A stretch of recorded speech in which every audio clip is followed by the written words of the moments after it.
My father mocked my ethics at the wedding. Revenge exposed his fraud and reclaimed our legacy. The crystal glasses clinked against the mahogany bars of the Lancaster Hotel's grand ballroom. My brother's wedding reception was in full swing, a celebration of not just his marriage to the perfect socialite bride, but of everything the Sullivan name represented in Boston's elite circles.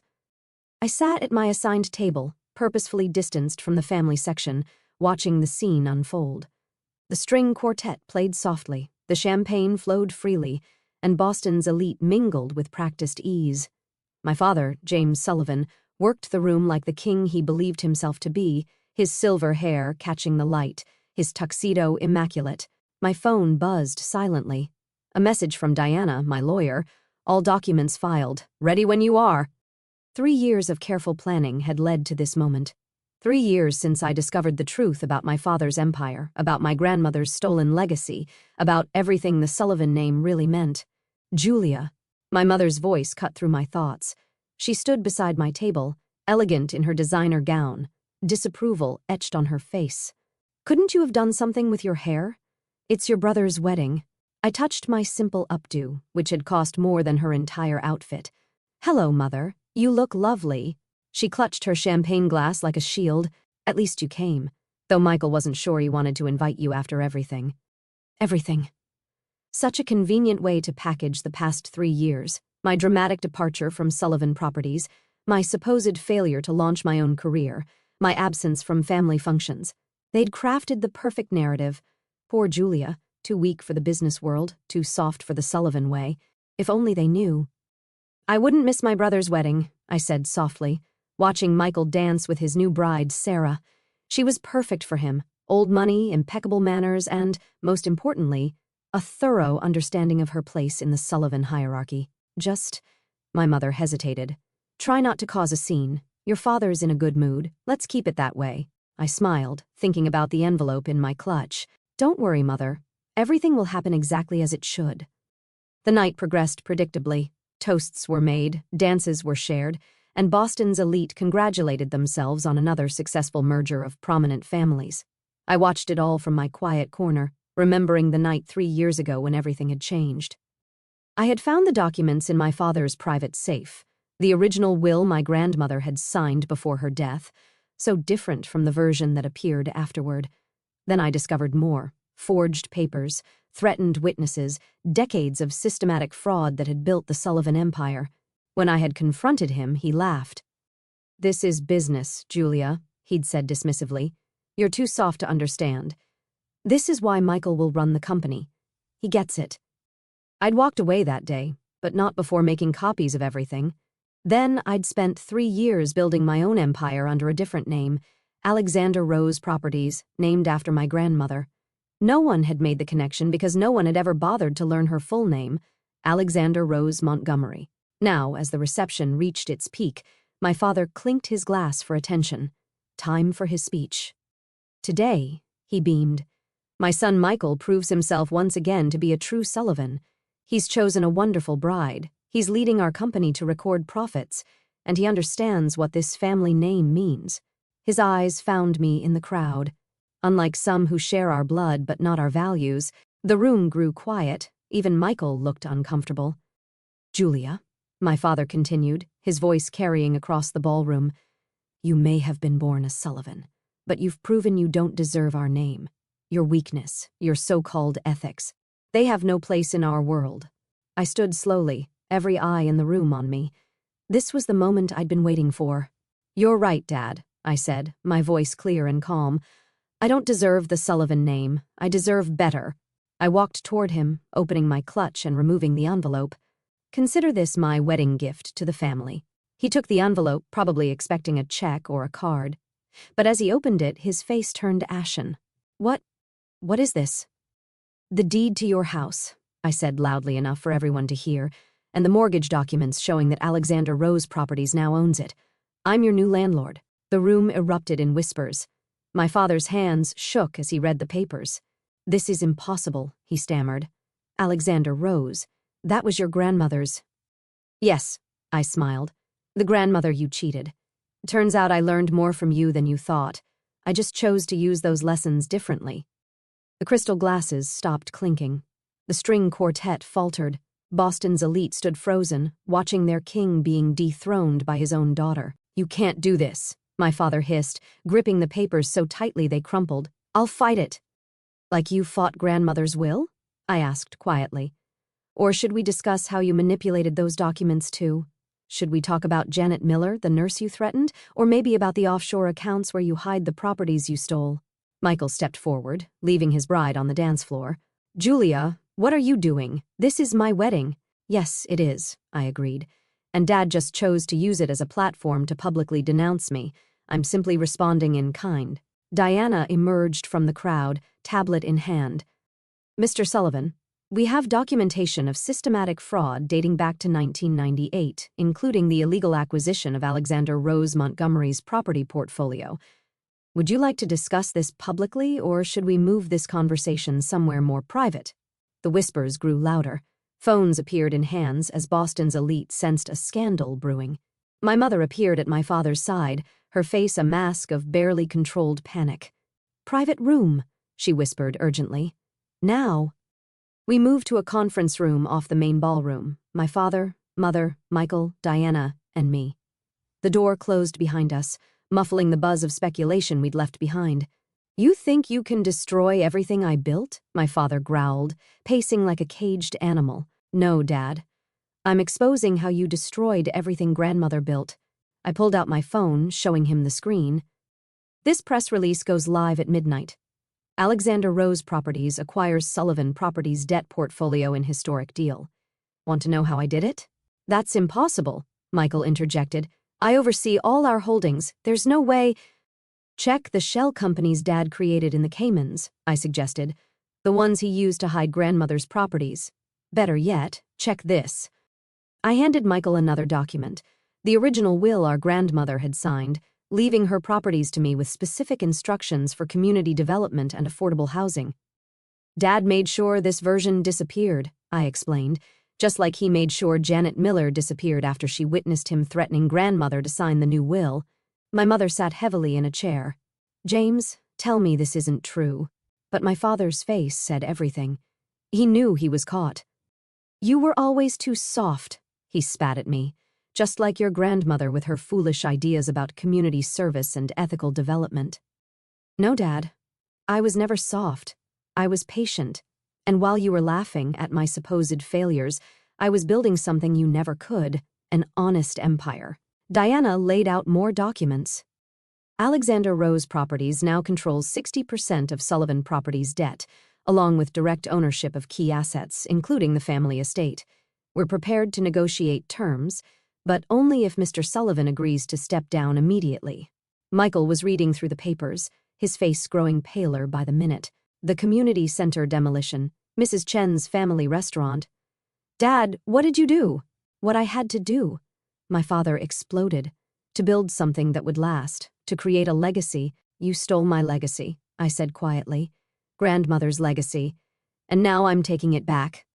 The room fell silent except for the muffled sounds of the reception continuing outside. My father's carefully constructed world was crumbling, and he knew it. "What do you want?" he finally asked, his voice hollow. "Justice," I replied. "Starting with the return of every property you stole, the restoration of every business you destroyed, and the implementation of grandmother's original vision for ethical development in Boston." "You'll destroy everything." "No, Dad. I'll rebuild everything the right way." The morning after my brother's wedding, Boston's financial district buzzed with carefully controlled chaos. Headlines dominated every major newspaper and business website. Sullivan Properties. Empire faces takeover. Alexander Rose Properties reveals true ownership. Real estate dynasty rocked by fraud allegations.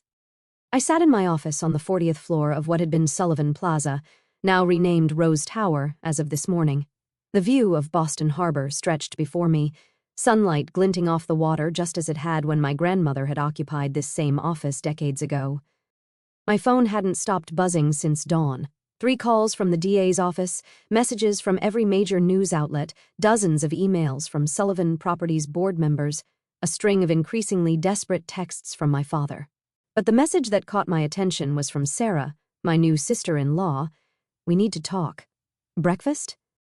I hadn't expected that. At the wedding, after the confrontation, Sarah had managed to keep the reception going with remarkable poise. While my father raged and my mother wept in the private room, Sarah had orchestrated a seamless continuation of the celebration, preventing total social disaster.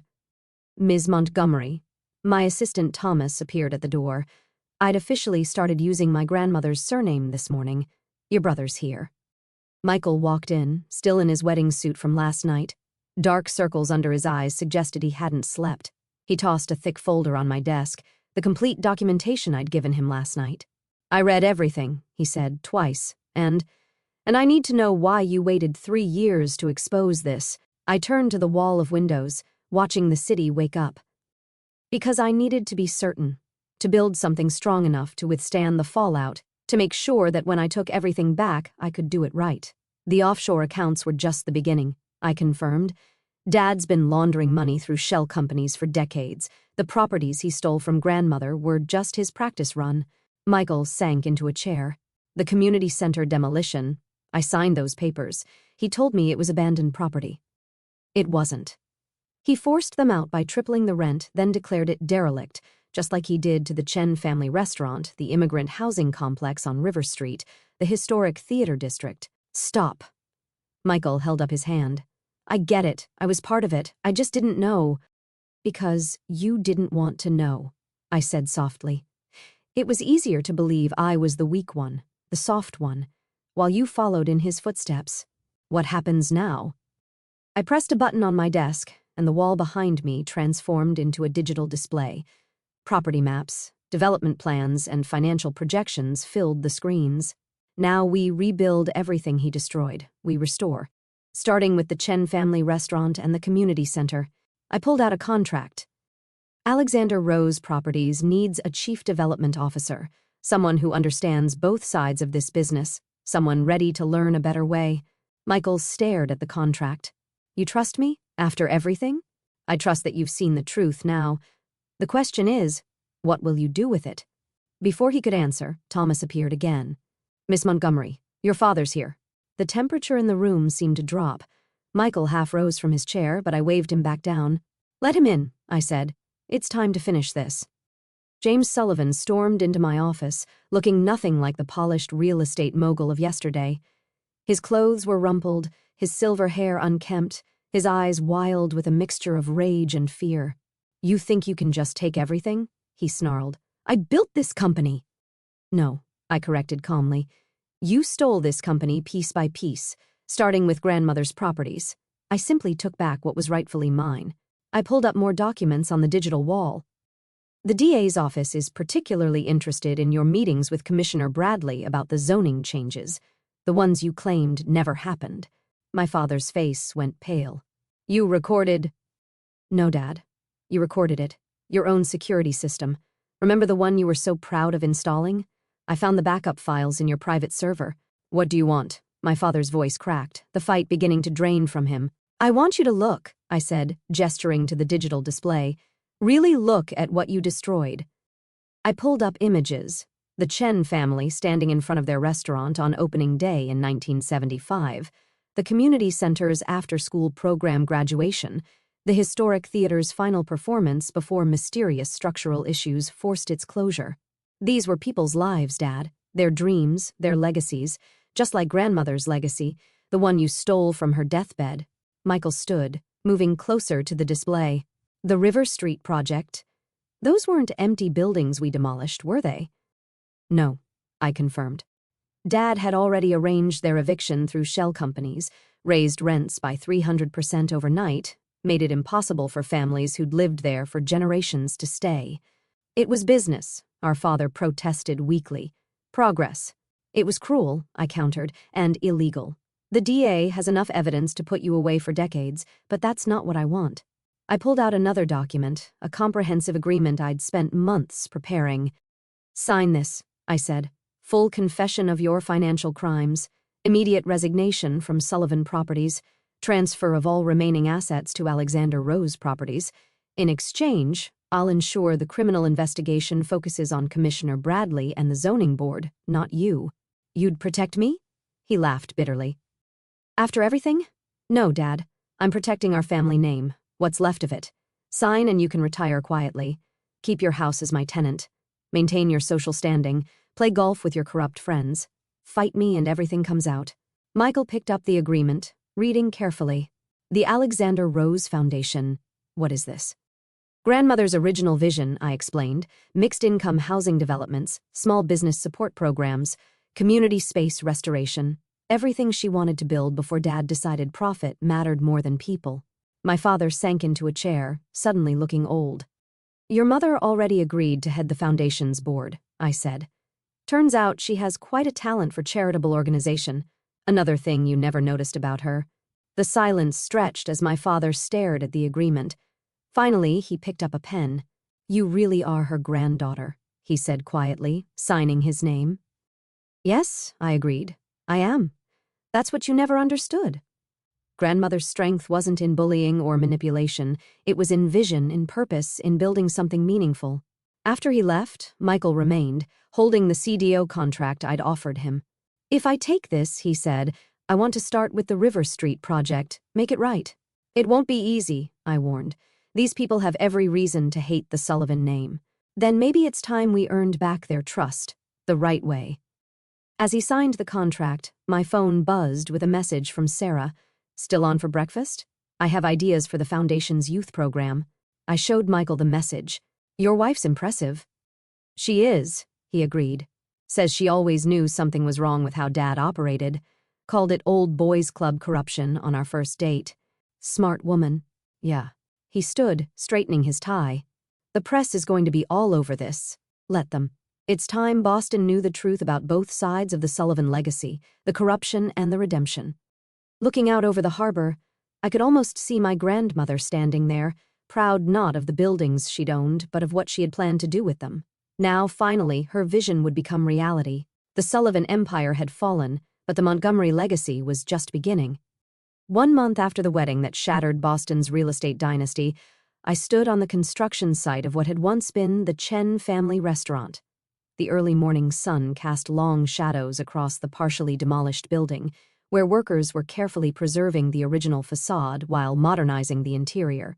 Mr. Chen stood beside me, his weathered hands gripping the original deed I'd returned to him last week. My father built this place, he said quietly. Worked 3 jobs to buy it. Then one day papers come, rent triple, and we lose everything. Not everything, I corrected, showing him the renovation plans. We're restoring it exactly as it was, with updated kitchen facilities and an expanded dining room. The apartment upstairs will be yours again, and the rent will be locked in at the 1975 rate, adjusted only for standard inflation. He studied my face, searching for deception. He'd learned to distrust the Sullivan name. Why? Because my grandmother believed in building communities, not destroying them, and because it's time someone fixed my father's mistakes. My phone buzzed, Michael sending updates from the community center reconstruction site across town. He'd thrown himself into the restoration projects with unexpected passion, working alongside construction crews, meeting with displaced families, learning the human cost of our father's empire. The past month had transformed Boston's real estate landscape.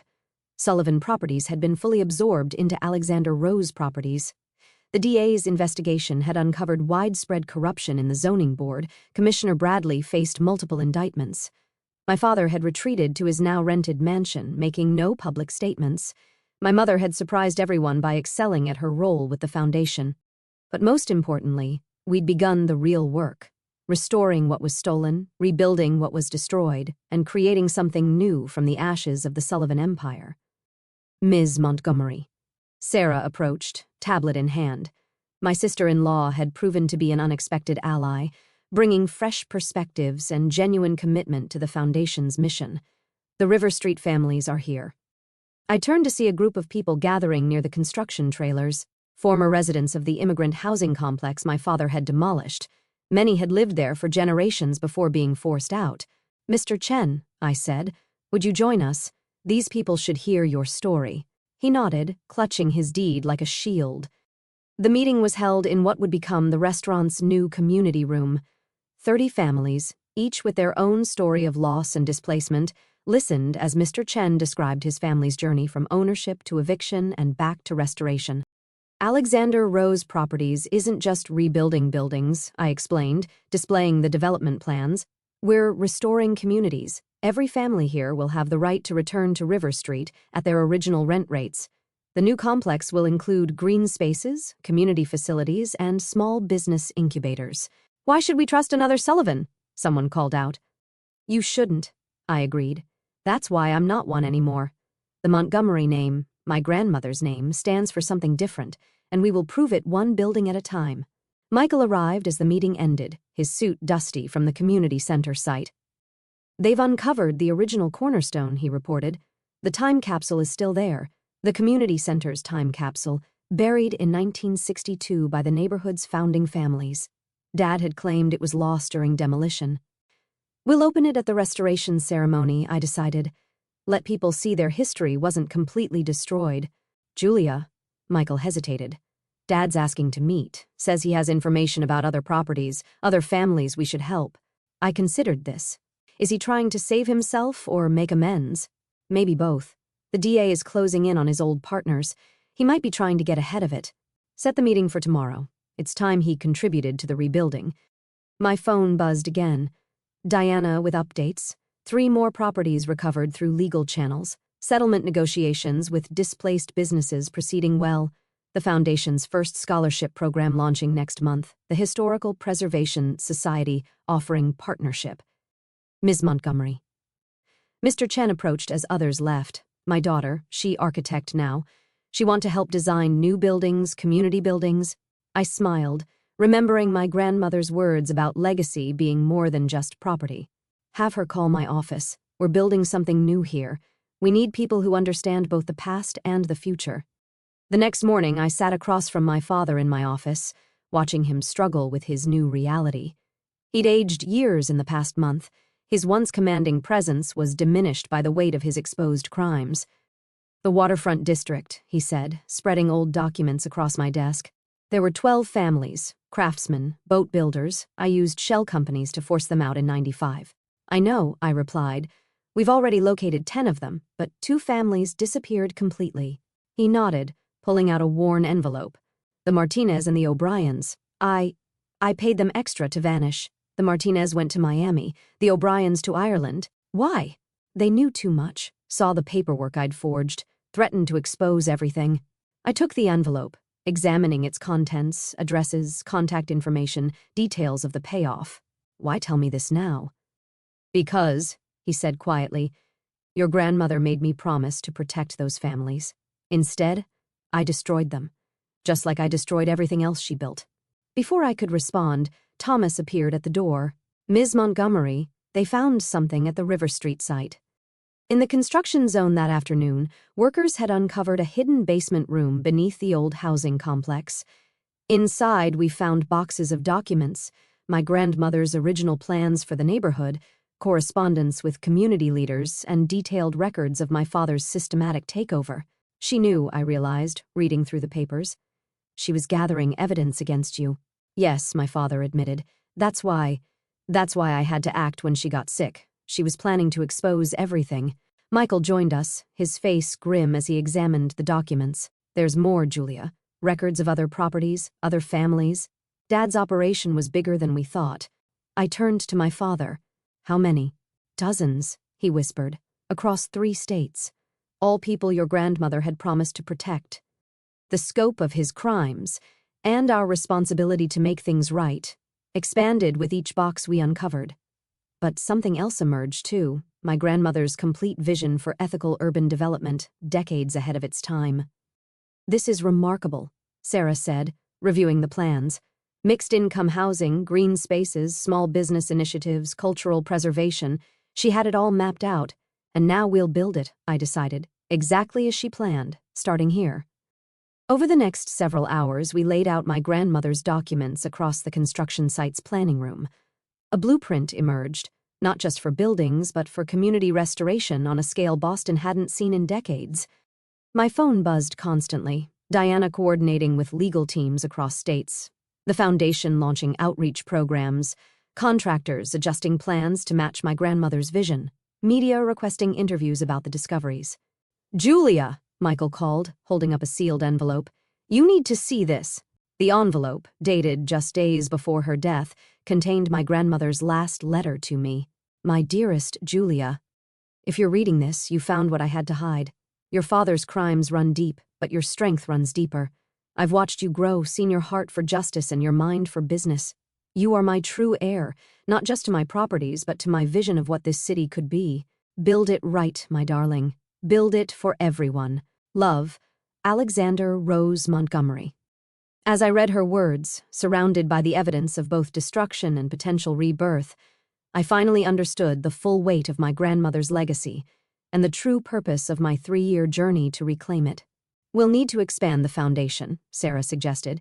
"Create dedicated teams for each community restoration project." Michael nodded. "And establish a legal aid fund for displaced families seeking restitution.